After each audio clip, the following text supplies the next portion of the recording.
வணக்கம் நண்பர்களே. அவங்க தில்ஷாத் பேகம் ஆல்ரெடி தெரியும். கேப் ஓட்டுநராக சென்னைன்னு இல்லை, தமிழகம் முழுவதும் வளம் வரன்ற விஷயம். எனக்கு திருமணம் ஆகிட்டு கிட்டத்தட்ட 15 வருஷம் ஆகி போயிடுச்சு.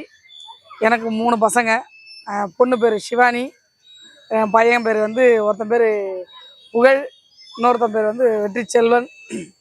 என்னோடதே காதல் வாழ்க்கை தான். அதில் நிறைய கசப்பான சம்பவங்கள் இருந்தது. இப்போ பிரிஞ்சு கிட்டத்தட்ட ஒரு 2 வருஷமாக பிரிஞ்சிட்டோம். இடையில சேர்ந்தோம். அப்போ கூட மனஸ்தாபத்தால் வேணாம் அப்படின்னு சொல்லி ரெண்டு பேருமே மனப்பூர்வமாகவே நாங்கள் புரிஞ்சிட்டோம். இப்போது என்னோடய காதல் வாழ்க்கையில் நானும் என் பசங்க மட்டும்தான். ஸோ இதை தாண்டி வேறு எதுவும் கிடையாது. ஃபேமிலின்னு பார்த்தா என் கூட பிறந்தவங்க 16 பேர். அதில் ஒரு சில பேர் இறந்துட்டாங்க, மீதி பேர்லாம் நல்லா இருக்காங்க. அப்பா அம்மா இப்போ வரையும் கஷ்டப்பட்டுட்டு இருக்காங்க பிள்ளைங்களுக்காக. என்ன ஒன்று, நான் இருக்கிற அதே ஊருக்குள்ளே எங்கள் அம்மாவுடைய சொந்தக்காரங்க நிறைய பேர் எங்கள் அம்மாவை ஏமாற்றிட்டாங்க. கூட பிறந்தவங்களே ஏமாத்துறாங்க. அதனாலே நம்ம தெரில, அதில் கடைசியாக பிறந்த பிள்ளைன்றதால என்னையும் அது போல் நிறைய பேர் ஏமாத்துனாங்க. ஒரு நட்புன்ற வட்டாரத்துக்குள்ளே, உறவுன்ற ஒரு வட்டாரத்துக்குள்ளே, காதல்ன்ற ஒரு வட்டாரத்துக்குள்ளே எல்லா இடத்துலையும் ஏமாற்றத்தை மட்டுமே பார்த்துட்டு வந்தேன். ஏமாற்றத்தை மட்டும் பார்த்துட்டு வந்து என்னால் அந்த ஏமாற்றத்தை தாங்க முடியல. என்னடா பண்ணுறது, வாழவே கூடாதுன்னு நினைக்கிறாங்க, வாழவும் வைக்கவும் மாட்டேன்றாங்களே, என்ன பண்ணுறது, 3 பிள்ளைங்களை வச்சு என்ன பண்ணுறது அப்படின்னு யோசிக்கும் போது அம்பத்தூர் இண்டஸ்ட்ரியில் ஒரு கம்பெனியில் வேலைக்கு சேர்ந்தேன். அந்த கம்பெனி ஓனர் நான் ஹெல்ப்பராக இருந்தால் கூட சேர்ந்த 1 மாதத்துலேயே என் குடும்ப பிரச்சனை என்ன ஏதுன்னு கேட்டுட்டு, அதெல்லாம் ஒன்றும் கிடையாது, அதெல்லாம் தூக்கி தூர போடு, உன் பிள்ளைங்களுக்காக பாரு, உன் பிள்ளைங்களுக்காக உழைக்க ஆரம்பிச்சிரு, யார் என்ன சொன்னா என்ன, நீ சரியாயிரு, நீ சரியான பாதையை போ, சொல்கிறவன் பேசிக்கிட்டு தான் கிடப்பாங்க அப்படின்னு சொல்லி எனக்கு கொஞ்சம் கொஞ்சமாக தைரியம் சொன்னார். அவர் சொன்ன ஒரு சில வார்த்தைகள்லாம் எனக்கு பிடிச்சிருந்தது. பேசுகிறவங்க வாங்கி பேசிக்கிட்டு தான் கிடக்கும், நீ அதை காது கொடுத்து கேட்காத, நீ ஓடிக்கிட்டே இருன்னு சொன்னார்.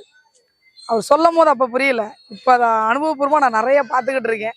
அந்த ஒரு விஷயத்தை அப்படி நான் பார்த்துக்கிட்டு இருந்து நான் பழகின ஒரு விஷயம்னு பார்த்தீங்கன்னா, 4 வெளியாளுக்கு கிட்டேருந்து கற்றுக்கல, 4 பெரிய மனுஷங்கிட்ட கற்றுக்கிட்டேன். அது என் குடும்பத்து மூலியமாகவே கற்றுக்கிட்டேன்.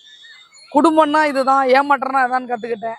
இவங்க கிட்டேருந்து கற்றுக்கிட்டதை வெளியே எங்கேயும் கொடுக்க தோணலை. என்னோட வேலையில் நான் உண்மையாக இருக்கணும்னு சொல்லி அந்த கம்பெனிக்கு உண்மையாக இருந்தேன். என்னால் முடிஞ்ச வரைக்கும் 3500 4000 வருமானத்துக்கு இருந்தேன். அதுக்கப்புறம் லாக்டவுனுன்னு ஒன்று வந்துச்சு. லாக்டவுனில் என்னடா பண்ணுறதுன்னு தெரியல. என் ஃப்ரெண்டு மூலிமா வண்டி எடுத்தேன். அது கொஞ்சமாக ஓட்ட பழகினேன். அப்புறம் ஓலா, ஊபர் அப்படி வந்தேன். 6 மணிக்கு மேலே வெளியே போக முடியல, பிள்ளைங்களை பார்த்துக்க யாரும் இல்லை. அப்புறம் நம்ம தான் இருந்தாகணும், நம்ம தான் பார்த்தாகணும்னு சொல்லி பசங்களோட சேர்ந்து திரும்பவும் என் ஃபேமிலியோட போய் அடக்கமானேன். என் ஃபேமிலிக்கிட்ட திரும்பவும் நான் ஹெல்ப்பு கேட்டேன். மாதம் இவ்வளோ பணம்னு கொடுக்குறேன், என் பிள்ளைங்களை பார்த்துங்க, நான் வேலைக்கு போனோன்னு சொன்னேன். சரி காசு கொடு, நான் உன் பிள்ளைங்களை பார்த்துக்கிறேன், சமைச்சு போடுறேன்னு சொன்னாங்க. என் பிள்ளைங்களை என் வீட்டாளுங்கிட்ட விட்டுட்டு, அதாவது என் வீட்டாளுங்கன்னா என்னுடைய அப்பா அம்மா கிட்ட விட்டுட்டு நான் வண்டி எடுத்துகிட்டு ஓட்ட ஆரம்பித்தேன்.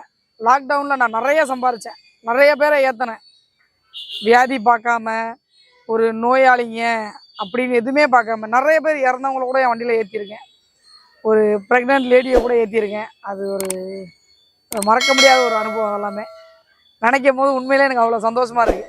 இதெல்லாம் என் வாழ்க்கையில் நடந்த ஒரு விஷயன்றது முக்கிய காரணம், ஒரு ஏமாற்றத்தை பார்த்துட்டு வந்தேன். இந்த ஏமாற்றத்தை பார்த்துட்டு வந்ததால் என்னமோ தெரில, என்னைய மறந்து அதை உழைக்கணுன்ற ஒரு வெறி, என் பிள்ளைங்களை கரை சேர்க்கணும், பிள்ளைங்களுக்காக இருக்கணும், அவங்க கேட்குறத வாங்கி கொடுக்குற அளவுக்கு நான் இருக்கணும் அப்படின்னு நினச்சி கொஞ்சமாக இருந்தேன். வாடகை வண்டி தான் ஓட்டிக்கிட்டு இருந்தேன், எல்லாருக்கும் சொல்லியிருக்கேன். வாடகை வண்டி ஓட்டிக்கிட்டு இருந்தேன். அப்புறம் அந்த ஓனர்கிட்டே பேசி அந்த வண்டியை சொந்தமாக்கினேன். அந்த ஓனரும் முழு மனசோடு அந்த வண்டியை என்கிட்ட கொடுத்தாரு. அவர்கிட்ட வாங்கின வண்டியை கரெக்டாக அவர்கிட்ட பணத்தை கொடுத்தேன். அந்த வண்டியை சொந்தமாக்கினேன்.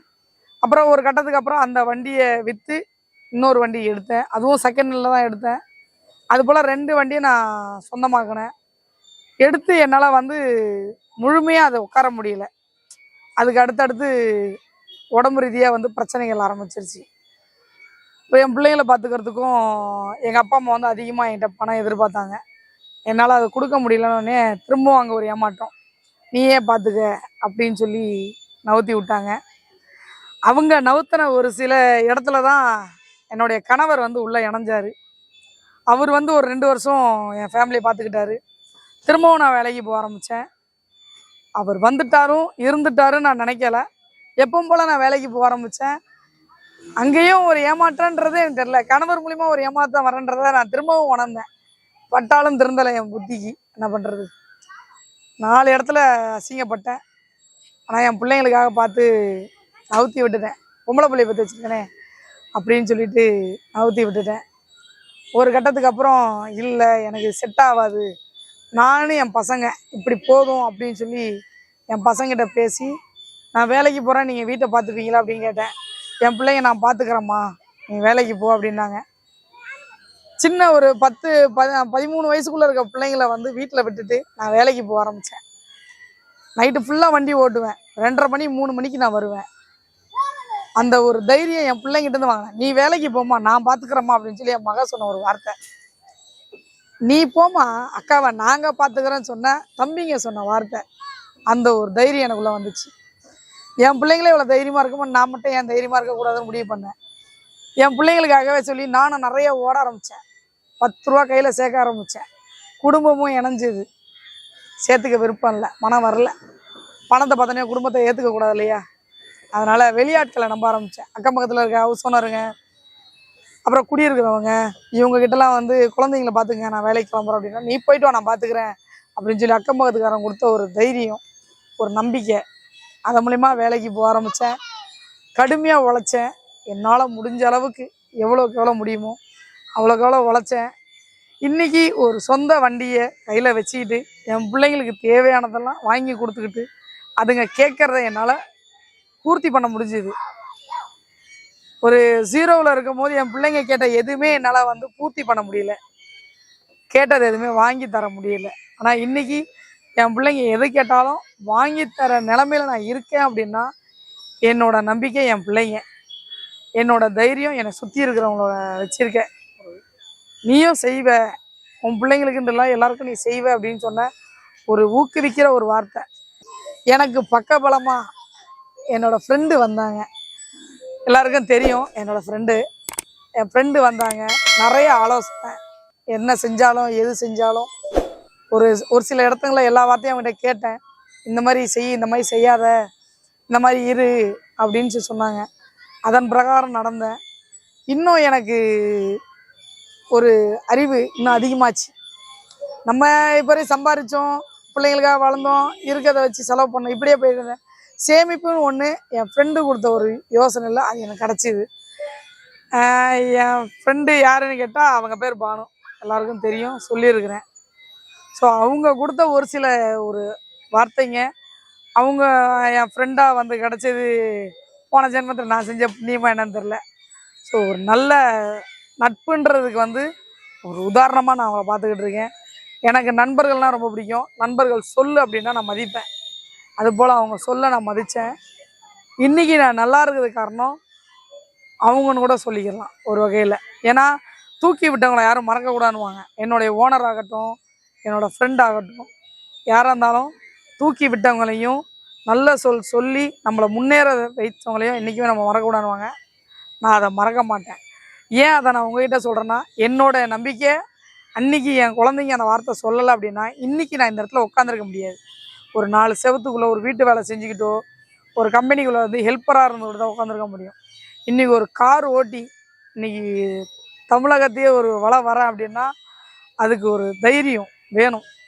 நிறைய பேர் கேட்பீங்க, டிரைவிங்லாம் எப்படி பழகி வந்தீங்க அப்படின்னு. நான் யார்கிட்டையும் பழகலை. அது இந்த எங்கள் ஊரே சொல்லும், யார்கிட்டையும் போய் நான் கற்றுக்கறல. கற்றுக்காததுக்கு காரணம் என்னோடய ஃப்ரெண்டு. அவன் ஓட்டுறதை பார்த்து பக்கத்தில் உட்காந்துக்கிட்டு சாதாரணமாக பழகின ஒரு விஷயம். இன்றைக்கி என்னைய அந்த அந்த வண்டி தான் என் வாழ்க்கையே.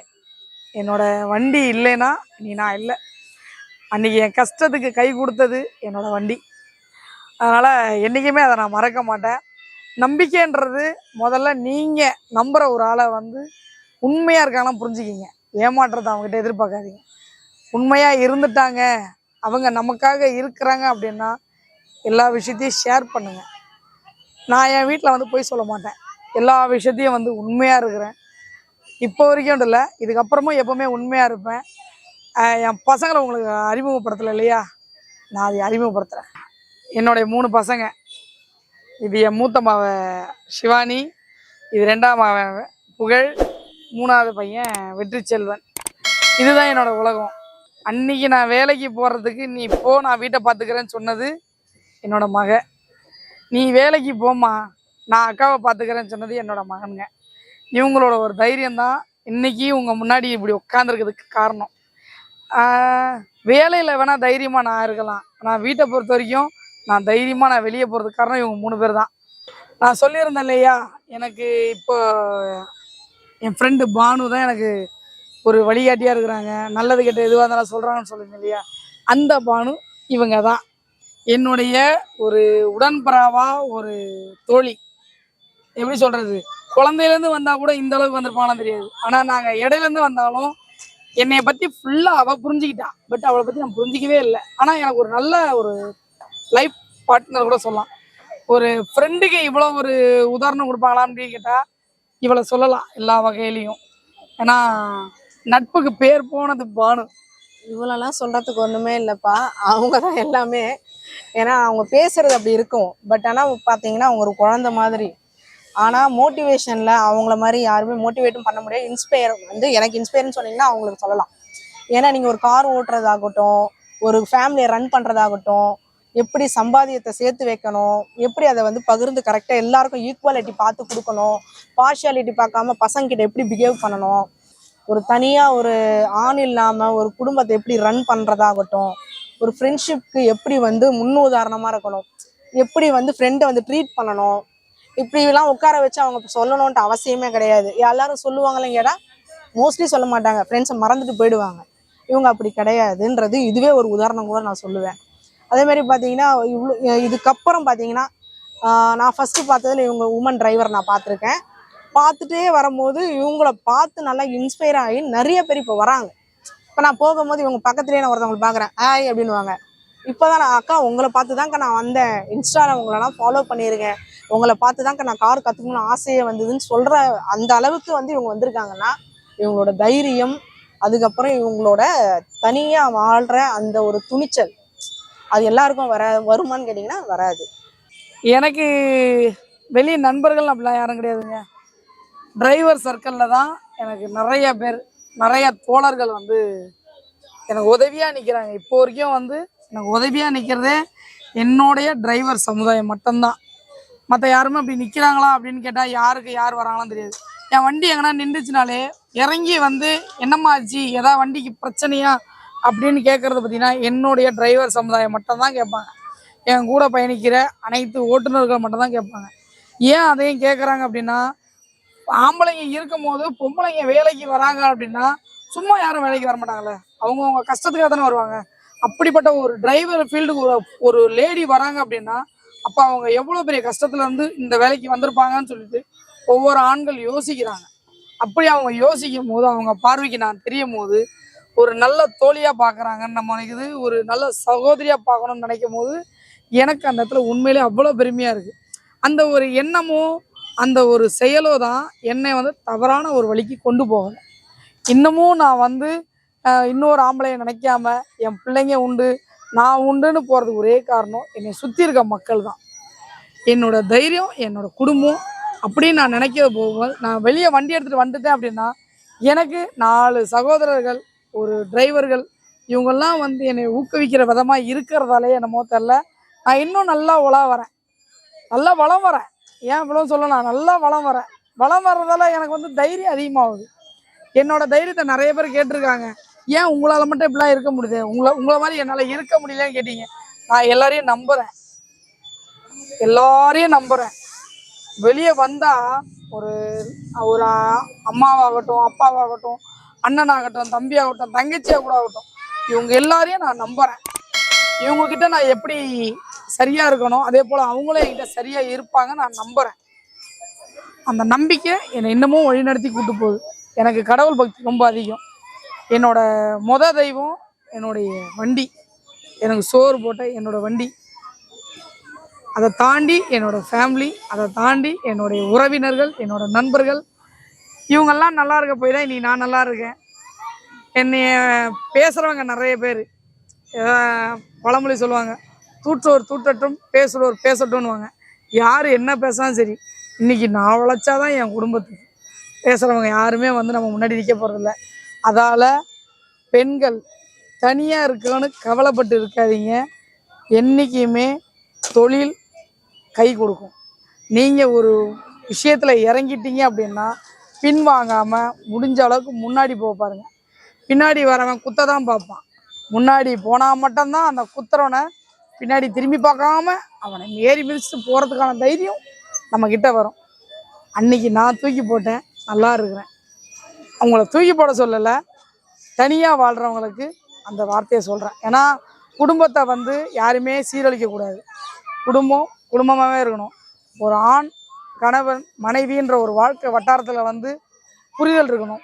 அது எனக்கு இல்லைன்றத நான் லேட்டாக புரிஞ்சுக்கிட்டேன். ஸோ நீங்கள் புரிஞ்சுக்கிட்டு வாழுங்க, முடிஞ்ச அளவுக்கு உண்மையாக வாழுங்க, தன்னம்பிக்கையை வளர்த்துக்கிட்டு வாழுங்க. ஏன்னா இங்கே நிறைய பேர்கிட்ட இல்லாத ஒரே விஷயம் தன்னம்பிக்கை. என்னுடைய நண்பர்களுக்கும் சரி, என்னுடைய சொந்தங்களுக்கும் சரி, என்னை ஃபாலோ பண்ணுற அத்தனை பேருக்கும் சரி, எல்லாருக்கும் சொல்லிக்கிற ஒரே விஷயம், விடாமுயற்சி விஸ்வரூப வெற்றி.